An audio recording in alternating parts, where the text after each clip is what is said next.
Like, Okay. You can't pull yours back without pulling mine's back. Hello and welcome back to Monetize Me. My name is Mac. my name's Jay. Today we're going to talk about the cons of solo founding. So last time we talked about some of the advantages that you get when you found a company on your own. So let's flip the script and see what are the costs of founding on your own. Whether that's in resources like time, personal relationships, your sanity, even your business. Okay. To start off, what's the worst thing that can happen when you start off or when you start a company on your own? I don't know about the worst thing that could happen, but one of the biggest cons in that you can't really do much about it is the investor bias. We talked about this a bit earlier, a couple times. Investors prefer co-founders. They prefer co-founded teams. There's some weird sense of credibility that having multiple members gives a co-founding team that a solo founder doesn't have. Whether that's just because, well, you're one person, so obviously you're less productive than a team, or they just trust it because that risk is kind of over three people instead of one. I don't really know, but there is that bias that you have to get over. And there are ways to get over it. Like you could maybe hold off on getting investors for longer and make sure you have your customer base, you have your users, you're profitable or close to it so that you have a lot of proof that what you're doing works. That we can go to the investors and say, hey, this is how much money I want. I'm going to be using it for this, and this is why. And then I have X, Y, and Z that are making me money, and this is where I want to go. But you definitely have that hurdle of you have to prove yourself a lot more than co-founded team does. Yeah, essentially when you solo found, investors will not trust you as much as a team. For whatever reason. I think it's just an investor bias that VCs have. And as you said, you have to prove yourself. You have to prove that you can do this on your own because they inherently assume that you can. You also, when you're bringing in all those numbers and you're already successful, you have so much leveraging power. You can already negotiate the equity. You can negotiate how involved they are in the company, right? You can negotiate a lot of things based on that success. And you also have already proved yourself to yourself. Yeah. In the sense that you could do this on your own. Yeah, and that you don't really need the investors. Yeah. Which is good for investors, but also maybe consider not getting investors. If you're already profitable and you're building your business, you own 100% of the business, or minus whatever you gave to employees, or maybe you brought on a couple high-level managers. Maybe investing isn't the way to go because you're going to have to give up quite a bit of equity. But if it is the way you want to go, because you held off for longer, maybe you have to give up less equity for the same amount of money because you're already successful and you've been a business for a year or two, versus co-founders that I think generally get it earlier on have to give up a lot more equity because they have less proof that what they're doing works. Yeah, so it could be an advantage even when it comes to the investment strategy if you hold it off a lot longer. But at the end of the day, you're on your own. You have to prove yourself. And being on your own, starting a business on your own can get very lonely. Absolutely. Right? You're taking on this hurdle, this challenge with almost no support system because you don't have co-founders. You obviously have your friends and family, but as we talked about before, having somebody with skin in the game is very different. It's a different experience as far as support systems goes because you automatically have somebody that you can bounce ideas off of if something goes wrong. You automatically have somebody, again, who is getting the same effects, understands what you're going through. And that can help on an emotional level. You also have somebody that supports you if you have a family emergency or you're sick or you need some time off. You don't have to choose between my business is not going to be running or my business is going to be shut down for a day or two because I have to take care of my personal life, right? You don't have to make that choice because you can schedule around your founder, right?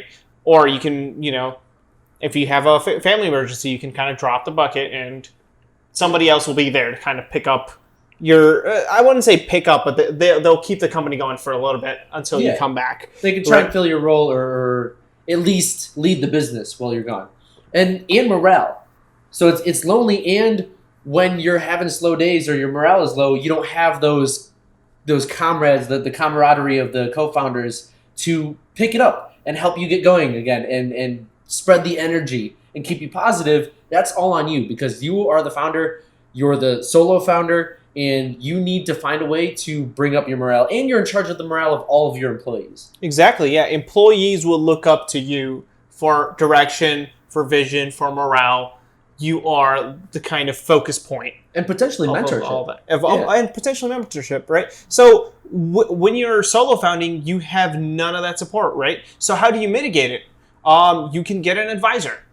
Get a mentor, somebody who's done this before and is able to help you through this journey, through the failures, through the successes, and then just somebody who's going to be there for you to talk to, right? Yeah, absolutely. And if you're a very, very small startup, you have 1 or 2 people, join an incubator. They give you that community, that support system that you need. They also give you more resources, right? You can get knowledge. You can get potentially money, investors, because a lot of incubators have that built-in investment system. But you can also troubleshoot with the other groups in the incubator, right? You can be like, hey, I'm having this issue. You do a lot of marketing in your startup. Can you help me troubleshoot this marketing issue I have? Yeah, absolutely. Right? Or even it's a good source to find late-level, like high-level managers. Like say our business has been alive for a while, but we're kind of lacking this leadership role. You can find people to fill it. And that'll help with both the loneliness and with some of the decision-making when it's not your expertise. Yeah. Yeah, this leads to another kind of disadvantage of being a solo founder in that you don't have as many resources. When you're a co-founder, you have the network, the skills, and the time of multiple people that you don't have when you're a solo founder. You're going to lack the network to go hire from or invest or like try to get initial funding from friends and family. Maybe your co-founder's dad's worked with a VC and you have your foot in the door because he can give you a referral. You don't have that when you're a solo founder unless you have that network, but it's a lot smaller, so you're going to have a lot less degrees of freedom or degrees of reach that you could normally get when you have co-founders. In addition to that, you don't have the roles spread amongst multiple people, which means you have to put in a lot more time. You're not filling one role and you just have to dedicate time to that role. You have to fill all the roles, even the ones you're not comfortable with. And that can be very stressful and very daunting at times, especially in the early stages when it just seems like your wheels are spinning. And there are ways to mitigate this. You can delegate, you can outsource, but you also have to learn how to delegate and outsource. You're now a manager. So if you want to take that money and go outsource and delegate work that you think warrants better expertise than what you can put in, then you can go do that, but you're going to have to manage them. You're going to have to check their work. You're going to have to still pay attention even though you're working on other things versus a co-founder would just, well, you own that, you have full ownership, and I trust you. Yeah, your employee or whatever might have skin in the game. They might have some equity, but not to the level that a full co-founder would. Yeah, and I mean, another aspect that I feel like is not really looked at when you look at resources is the learning curve that it takes, right? To learn all the skills you need, to fill all those roles. That learning curve drains your time, right? For me to go as a founder and start learning Photoshop to maybe start creating flyers, for example, Sure. Social Flyers. media ads, right? Let's say you want to put up some ads on Facebook and you have nobody else to work on your posts. You have to go in and learn those skills, Adobe XD, Adobe Photoshop, as compared to somebody who already does this for a living, and you can take advantage of their expertise to kind of come in and solve that time problem for you. Frees up so much time for you to work on other things, right? Yeah. So you were talking about delegation, right? So that's where delegation becomes key, right? When you have to prioritize, I have to spend more time on this side of the business because it's more important, as compared to designing a Facebook post or Instagram post. So I should delegate this or outsource this to somebody. Yeah, absolutely. For example. And you're a solo founder, so you have the equity to work with. So you do have the extra equity of not having co-founders, so you can incentivize high-level employees, maybe get more elite people to work on your team and in those areas. But again, you're still managing them, and you're still in charge of making all the business decisions yourself, which can lead to another disadvantage in that you can get stuck in an echo chamber. It's just you. So you don't have multiple perspectives to kind of bounce ideas off of. You don't have multiple people to act as like checks and balances like you have in a co-founding team. I can come up with an idea and I'm like, oh, I actually think we should go in this direction, but it's a complete wrong turn. I have co-founders that can be like, no, you don't want to do that for these reasons. And they can immediately check me. If I'm a solo founder, I don't really have anybody to bounce those ideas off of or tell me that I shouldn't do that for whatever reason because they understand the full context. I'm going to make bad decisions and I'm going to have to learn from them, which makes iterating more important, but also you're still wasting that time with that mistake that maybe would have been mitigated if you had another co-founder that had the full context. This can be helped by getting advisors. So going back to kind of delegating and outsourcing, if you do find that you're making bad decisions or maybe you're just kind of outmatched with what decisions you have to make against the expertise you have or your background, you could bring in an advisor. Bring them on and be like, hey, I'm struggling with marketing. I have no idea how to do this and I really need help. But my proof of concept is there. Bring on an advisor, be like, hey, can I bounce ideas off of you or can I get some guidance? Someone to point in the right direction. And they can help you out with that. Yeah, and I mean, other than just having a lack of diverse perspectives, you can also get laser focused on certain aspects of the business that are pretty much useless, right? Sometimes as a solo founder, you focus so much on the website when you don't need a website, right? And all you can think about is the website's going to do all this for me, when nobody's there checking you and telling you, hey, have you thought about this? Have you thought about that? Have you thought about a full marketing strategy instead of focusing on the website, which is going to be a funnel to nothing because you have nothing to the plug amount of into. Times I've seen I need a website so that people can see what I'm doing and have the pre-registration sign up. I was like, awesome, what are you selling? What have you made? Oh, nothing. I need that landing page. I was like, the landing page is for nothing. You don't have a product. You haven't built anything. You're literally spending your time, money, and resources putting up a website to tell people to come look at this cool thing that doesn't exist yet. Yeah, so you're laser focused on something that you should not be focused on. And that's where the advisors come in to tell you, hey, we've done this before and we've made that mistake of laser focusing on a website and this is what you should be focusing on instead, right? You can also market test your perspective in the sense of if it's a feature, if it's a product, if it's a service, pitch it to a customer. Yeah, right? Absolutely. Just go ahead. If it's something to do with investment, go to investors or maybe your friends who are, understand some business aspects or even your advisor and be like, hey, I'm trying to do this. And they're able to tell you that they're able to give you the criticisms you need to know that this is a good idea or not, right? You're not stuck in the echo chamber anymore. You're kind of breaking out of it by talking about your different perspectives and decisions. Yeah, and also maybe focus on your network.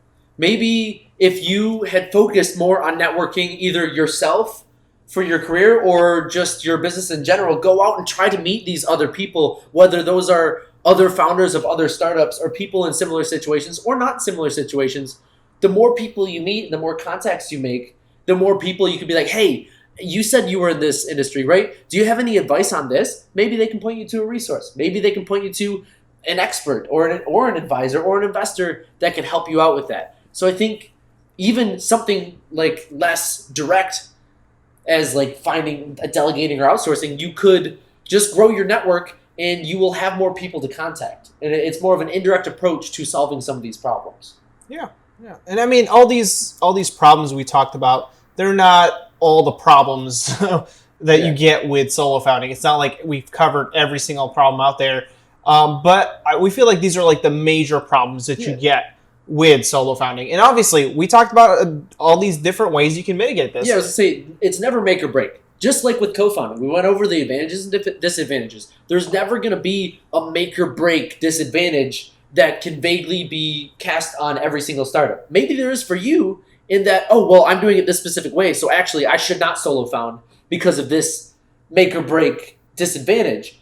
But in terms of just generic startups and whether or not to co-found or solo found, there's never going to be a make or break disadvantage that one has or advantage that one has over the other. You're going to have to make that decision yourself by weighing the two. Exactly. Yeah. We hope that you learned something today, that you got value out of this episode. Like, comment, subscribe. Let Comment us know. any. Let us know if you need any other questions answered. We're happy to answer them. Or if you want to point something out that we missed. Absolutely. Yeah, and scream at us in the comments if we missed anything that you think is super important. But yeah, we look forward to new future episode ideas. We're kind of wrapping up Founding. We still have to talk about equity and some other aspects of it. So look forward to those. But have a good day. Yeah. Good night. Good night. It's dark here. I don't know if you can Here in tell. Chicago. We're also not in Alaska, so it's actually nighttime. Yeah. Good. Have a good night. How you doing? You too. You too. You too. You too. You too. You too.